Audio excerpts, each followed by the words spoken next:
आज भारत स्वतंत्र होऊन भारताला स्वतंत्रता मिळून 78 वर्ष झाली आणि या 78 वर्षांमध्ये भारताने कोणती झेप नाही घेतली. म्हणजे बघा ना, की चंद्रावर जाणं असेल, मंगळावर जाणं असेल किंवा प्रत्येक सेक्टरमध्ये, IT सेक्टर पासून प्रत्येक सेक्टरमध्ये आज भारत विश्वगुरु बनत चाललाय. पण आजही अनेक गावं, अनेक खेडी आहेत ज्यांच्याकडे बघून आपल्याला प्रश्न पडतो की खरंच भारत स्वतंत्र आहे का?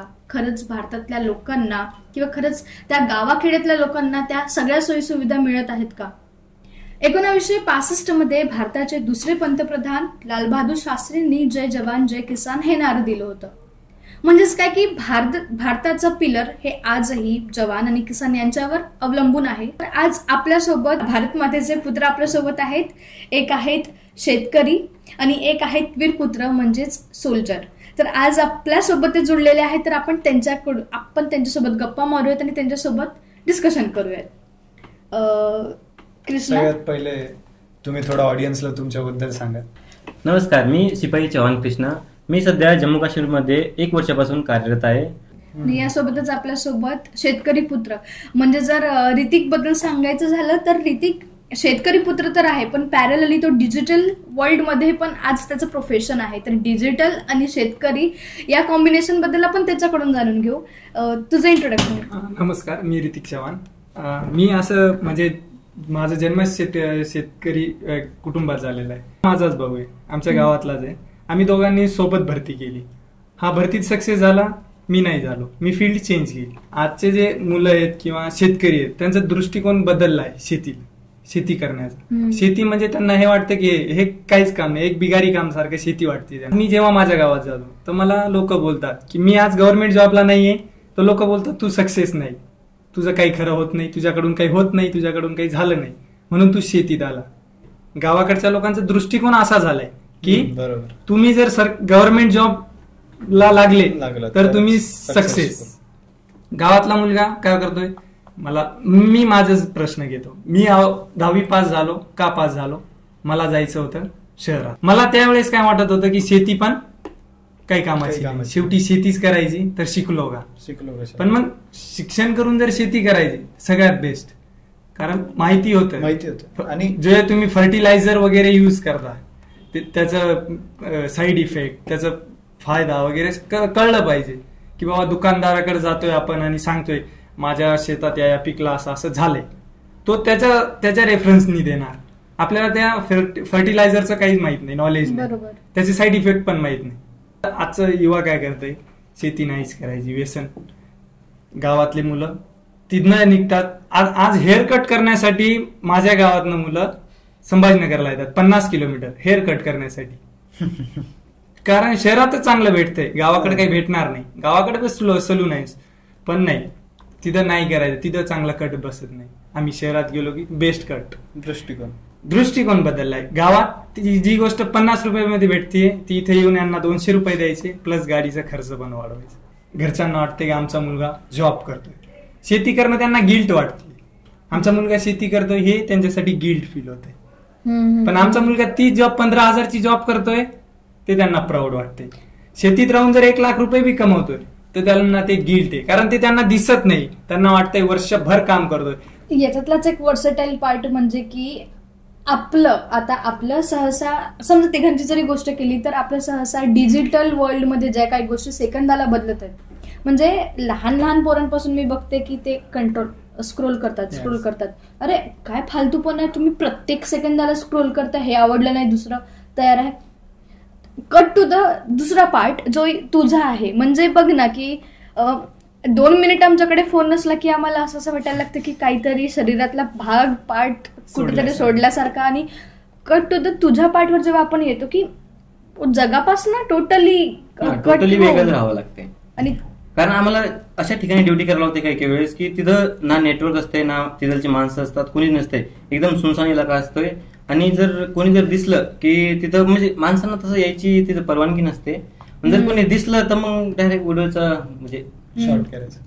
आणि याच्यातही 2 भाग काय बघ. तू 5 वर्षांपासून म्हणजे 18-19 वर्ष तुला जॉब लागलाय, आर्मी मध्ये तू, ठीक आहे. आजही 25, 26, 30व्या वर्षीपर्यंत पोरं डिप्रेशन मध्ये चालल्यात, काय करायचं कळत नाहीये. नाही, यात मेन म्हणजे मार्गदर्शन चांगलं असायला पाहिजे. त्यांना कोणीतरी समजावणार, मोटिवेट करणार तसं असायला पाहिजे. तर त्यांना कोणी सांगणारच नसेल की करायचं काय, पुढे काय करावं लागते, हे केल्याने हे होते, हे केल्याने हे होते, असं तर त्यांना माहितच नसेल तर तो करणार काय. मग माझा मुद्दा तोच आहे की एका साइडला तुम्ही लोक आहात की माहितीये, अजून तुम्ही तुमच्या रूटशी कनेक्टेड आहात, हा असेल तू असेल ठीक आहे.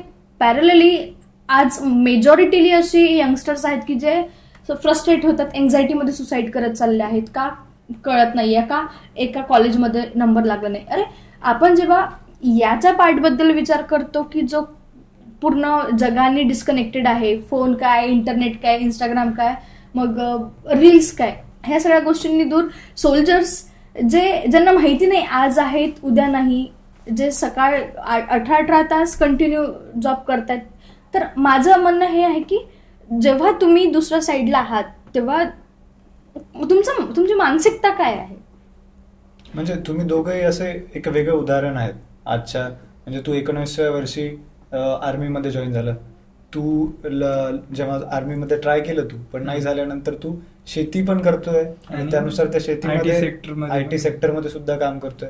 तिथे बसून तू डिजिटल मार्केटिंग झालं, वेबसाईट डिझायनिंग झालं. मला लोक काय बोलतील या गोष्टीकडे लक्ष नाही दिलं. बरोबर. मला सक्सेस होणं किंवा जॉब लागणं सक्सेस माझ्यासाठी नाही.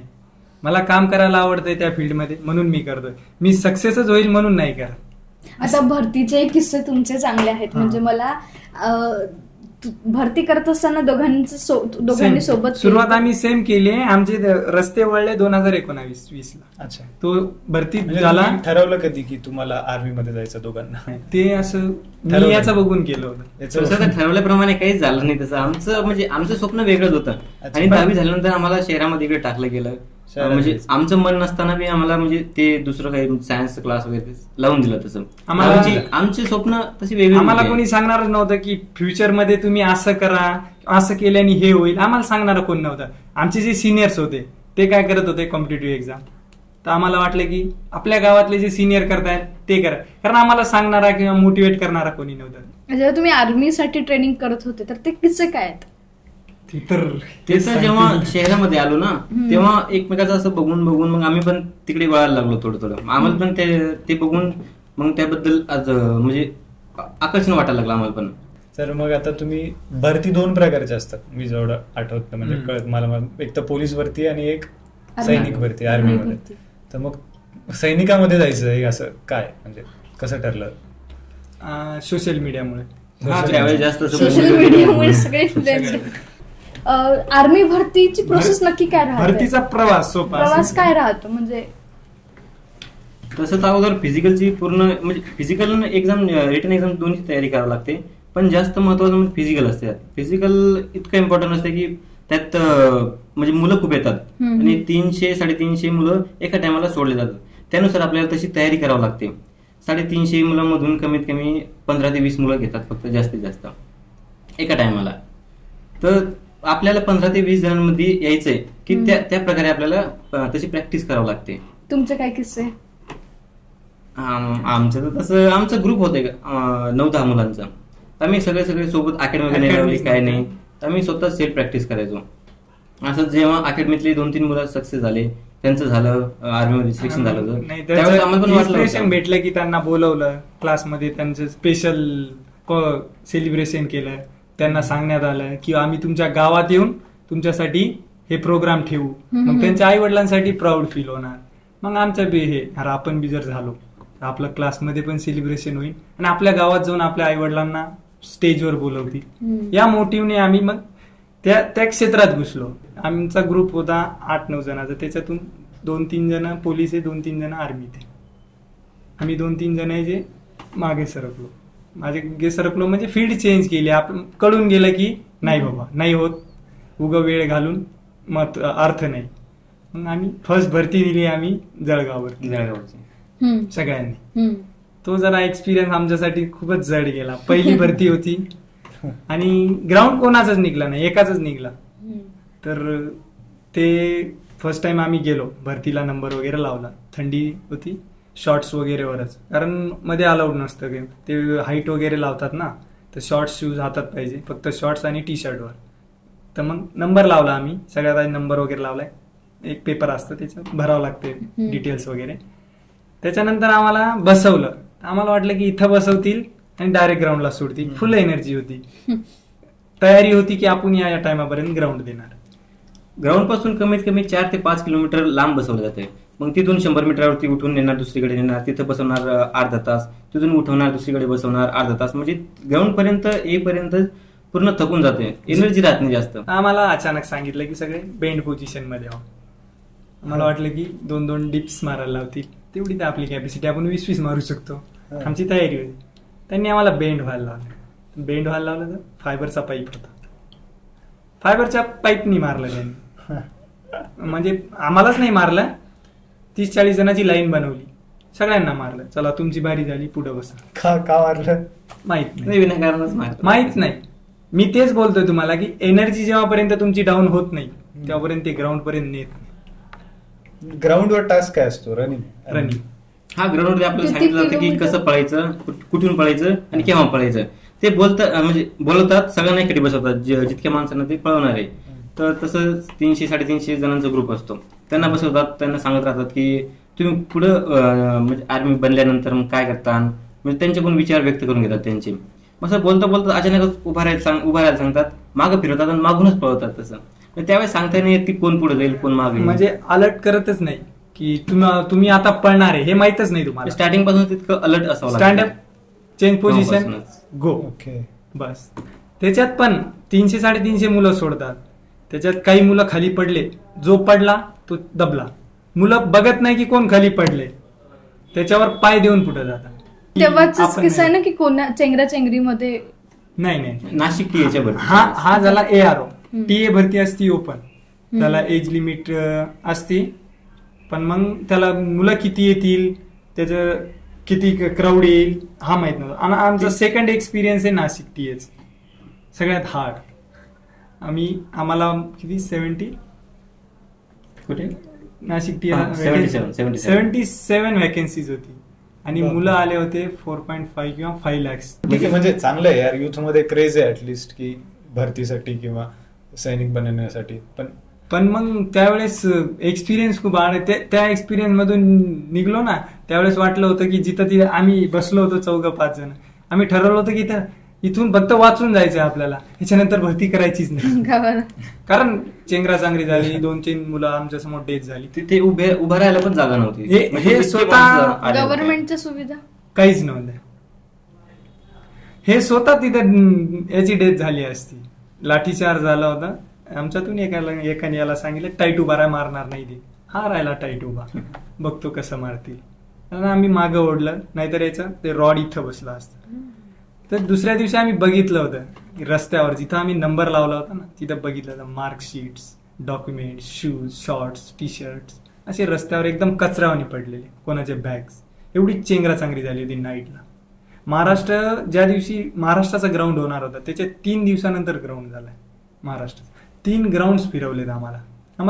पैसा होता पण जेवणाला काही नव्हतं. जळगावला नाही, नाशिकला पैसा होता पण जेवणासाठी काही हे नव्हतं, सोर्स नव्हतं. असं फार दूर होतं पण जाऊ शकत नव्हतो, नंबर नाही लागणार. तिथून जर गेलो दुसरीकडे तो नंबर हुकून जातो, मग डायरेक्ट मागे जावं लागतंय. मग पूर्ण सोडून. किती तास उपाशी राहिले होते? जवळपास 3 दिवस होतो ना आपण तिथं उपाशी. नाही गुरुद्वारामधून ते भात वगैरे झोप नव्हती 2 दिवस. एवढे झोप नव्हती 2 दिवस. 24 घंटे किंवा 36 घंटे झोपलोच नसेल एवढे सर तिथे. म्हणजे एकदा नंबर लावला. नाशिकला थंडीही असते. थंडी होती. आम्ही एक बौद्ध विहार, ते बोलतात ना देव पावतो, बौद्ध विहारच पावला आम्हाला. तिथं कन्स्ट्रक्शन चालू होता बौद्ध विहारचा. तर आम्ही ती जे लकडी असती बल्ली, ती बल्ली पेटवली रात्री जागण्यासाठी. 2 जण तुम्ही जागा, आम्ही झोपतो गरम राहण्यासाठी. मग ते जो झोपलेला तो उठणार आणि जो जागी होता तो झोपणार. अशी नाईट काढली आम्ही तिथं. मग त्याच्यानंतर हे सगळं करताना म्हणजे असं वाटत नाही की यार जाऊ दे, कशाला करायचं. त्यावेळेस तेवढं मोटिवेट झालेलो होतो दुसऱ्यांना. जेंझीज मरून जातात एवढ्या अर्ध्या तास उभं राहिल्यावर. नाही, आता त्यावेळेस असं होतं की बाबा एवढी तयारी करतो आपण. रात्री सकाळी 4 वाजता उठून पळतोय, रात्री 2 वाजता उठून पळतोय, दिवसभर लॅबमध्ये बसून पुस्तक वाचतोय. आणि मग एवढ्यासाठी इथून वापस तर जाणार नाही. आणि इथून वापस गेलो तर मग समाज काय बोलेल याची भीती. एवढं करून बी जर फेल झालो तर मग ते मनाला वाटत राहते की इतकं करून पण फेल झालो तर कुठे कमी पडलो आपण. काय इतकं त्रास सहन करून पण होत नसेल तर मग काय फायदा काय भरती आम्ही करून असं वाटत कसं तरी नंबर लावला नाशिक टीएला, कसं तरी नंबर लावला, नंबर लागला, डॉक्युमेंट व्हेरिफिकेशन झाले आणि हाईट वगैरे लागली. त्याच्यानंतर आम्हाला वाटलं की नंबर आपला सकाळी 10, 10:30, 11, 12 लागला होता. तर आम्हाला वाटलं की त्याच्यानंतर संध्याकाळी 6 पर्यंत ग्राउंड होईल. आम्हाला माहित होतं की आर्मीचा ग्राउंड आम्हाला जेव्हा बसवतात त्याच्या 6 तासानंतर पर्यंत ग्राउंड होईल. आमच्यासोबत तसं नाही झालं. आमचं 11-12 वाजता आम्हाला एंटर केलं. खूप ऊन होतं, तिथं बसवलं. जवळ आमचं जे सोबत आम्ही जेवण बनवून घेऊन गेलो होतो, बाजरीची भाकर वगैरे आणि ठेसा, ते खाल्लं आम्ही. तिखट एकदम. तशा उन्हात आम्हाला ग्राउंड पण करायचंय, तिखट खायचं, पोटात आग पण होणार.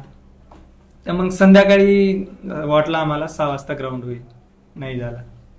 रात्री 8 पर्यंत वाटलं ग्राउंड होईल, नाही झालं. मग आमची ती ही तुटत चालली, पेशन्स सुटत चालले की कधी होईल. काही काही मुलांनी पेशन्स सोडलं. तिथं काटे असते ना, ती जाळी होती, त्या काटेच्या जाळीवरून मुलं बाहेर पळून गेलेत. कोणाला लागली, कोणाचे टी शर्ट तिथं लटकले.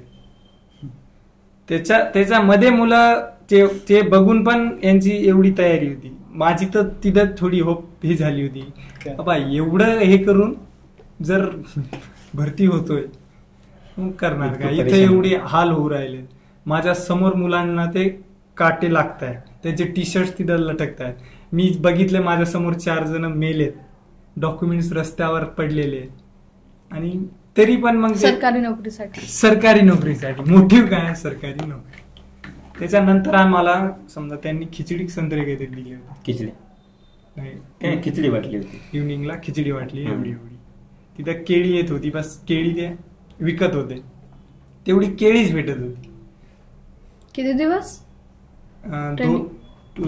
1 दिवस 1 रात्र, 2 दिवस 1 रात्र बसलो आम्ही त्याच जागेवर. बापरे. आणि मध्ये गेल्यावर मग बाहेर पण जाता येत नाही, पुढे बी जाता येत नाही, ते मध्येच अडकून राहतो. ऑप्शनच नसते काय. आर्मी मध्ये जेव्हा नंतर तुझं सिलेक्शन झाल्यावर काय परिस्थिती राहते? म्हणजे सगळे देशभरातले लोक आपापल्या घरी झोपतात, शांत, व्यवस्थित खाणं पिणं. जेव्हा तुम्ही लोक बॉर्डरवर राहता, ठीक आहे, घराला सोडून, घरच्यांपासून दूर, सोशल लाईफ सोडून, मोबाईल असेल, बाकीचे जवळचे लोक असेल, सगळं सोडून जेव्हा तुम्ही बॉर्डरवर राहता 12 महिने, 1-2 महिने सुट्ट्या सोडला तर तुमचं तिकडचं आयुष्य कसं आहे?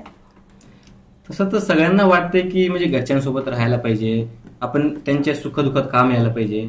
काही वेळेस अशी परिस्थिती येऊन जाते की घरचं जर कोणी गेलं, समजा डेथ झालं, तर त्यावेळेस अशा ठिकाणी असतो आम्ही की तिथून एका दिवसात येणं होत नाही. तर आम्हाला कमीत कमी 3 ते 4 दिवस लागतात येण्यासाठी. न्यूजच पोहोचत नाही, कारण सोशल मीडिया काही नसते, मोबाईल ऑफ असते, रेंज नाही, काय नाही.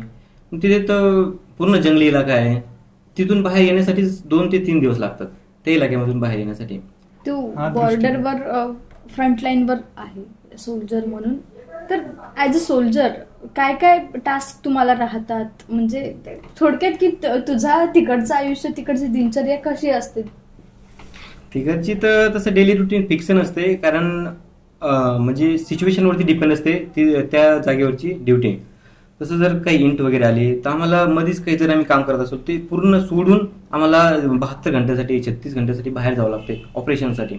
मग त्यावेळेस ना खाणं पिणं सोबत राहतंय, काय नाही, जे सोबत अगोदरपासून घेतलेलं असतं त्याच्यावरती जावं लागते. मग 3 दिवस 4 दिवस लगातार बाहेर राहावं लागतंय. काही वेळेस तर गटरचं पाणी पिऊन म्हणजे जगावं लागतंय. काही वेळेस अशी परिस्थिती येते. तुझेच मित्र जे शहीद झाले जवळचे, तर तो किस्सा काय होता?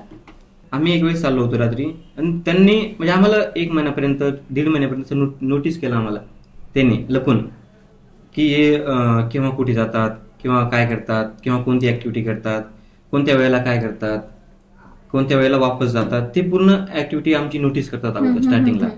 टेररिस्ट काही वेळेस. आम्ही 4 जण होतो, अंबुसमध्ये चाललो होतो, बाहेर गेलो होतो. तर रात्री तरी तकरीबन 2-2:15च्या आसपास 4 जण होतो, रात्री चाललो होतो बघत. त्या अगोदरपासूनच ते म्हणजे त्या ज्या रस्त्याने आम्ही जातो त्या रस्त्याने साईडला बसलेले होते अगोदरच, तिथपासून थोडं लांब. तर आमच्यावर त्यांना माहित होतं की इथून येणार आहे म्हणून आम्ही सतर्क होतो, पण रात्री काही सांगता नाही केव्हा काय होईल. तर त्यांनी अचानकच फायर सुरू केला. तर त्या फायरमध्ये आमचा म्हणजे माझ्यासोबतचा जे जवान होता तो शहीद झाला होता. ऍज अ सोल्जर किंवा सैनिक म्हणून तुमचे तिकडे राहण्याची जे डिसिप्लिन आहे, शिस्त जी आहे, ती कोणत्या लेवलवर आहे? म्हणजे त्यावेळेस ना सिच्युएशन अशी येते की काही वेळेस 2-2 तास झोप भेटते, काही वेळेस 4 तास 6 तास असं सिच्युएशननुसार झोप भेटते. आणि उद्या काय होणार त्याचं प्लॅन जास्त करून आज रात्री ठरवलं जातं. काही माणसं बाहेर जातात, काही माणसं ड्युटीला असतात, काही माणसं स्वयंपाक वगैरे करतात. तर काही वेळेस स्वयंपाक करून पण ड्युटी करावं लागते. म्हणजे एका माणसाला 3 माणसांचं काम करावं लागतं एका टायमाला. स्वयंपाकही तुम्हीच बनवता? हा, स्वयंपाक पण आम्हीच बनवून खातो. जसं आपण सुरुवातीला हा मुद्दा घेतला होता की आजचा युवक खूप जास्त भटकलेला आहे. मग छोट्या छोट्या गोष्टींवर सुसाईड करणं असेल, फ्रस्ट्रेटेड होणं असेल, अँझायटी अटॅक्स येणं असेल, आणि काही मेंटल हेल्थ खराब होणं असेल, या सगळ्या गोष्टींमधून जाताना करिअरचा एक मोठा भाग येतो की ज्या वेळेस करिअरमध्ये तुम्हाला पीक घ्यायची आहे त्यावेळेस मुलं असतील हे डिस्ट्रॅक्टेड आहेत सोशल मीडियानी, रील्स बघत बघत. मेजॉरिटी ऑफ द युथ अशी आहे की ज्यांना अजूनही कळत नाहीये. 20s मध्ये, मिड 20s मध्ये, लेट 20s मध्ये, म्हणजे 23-24 मध्ये इंजिनिअरिंग कम्प्लीट होते. आता आपण सगळे 24 आहोत म्हणून म्हणतोय की तोपर्यंत आता इतके म्हणजे बेरोजगार आहेत इंजिनियर्स लिटरली. म्हणजे काही लोक तर करायचं म्हणून जात आहेत जॉबला, काहीतरी त्यांचं चालू आहे. मग great example without background you prepare your background. म्हणजे तुम्ही तुमचं बॅकग्राऊंड इतकं स्ट्रॉंग नसताना केलंय प्रिपेअर. काही एक्झाम्पल्स आहेत जे गाव खेड्यापर्यंत पोहोचत नाही. मुलांना बघायचं काय, फक्त रील्स बघायचे, न्यूज नाही. आता जळगावचीच एक गोष्ट आहे, एक मुलगा IT ला होता पुण्याला, त्याला 6-7 लाखाचा पॅकेज होता.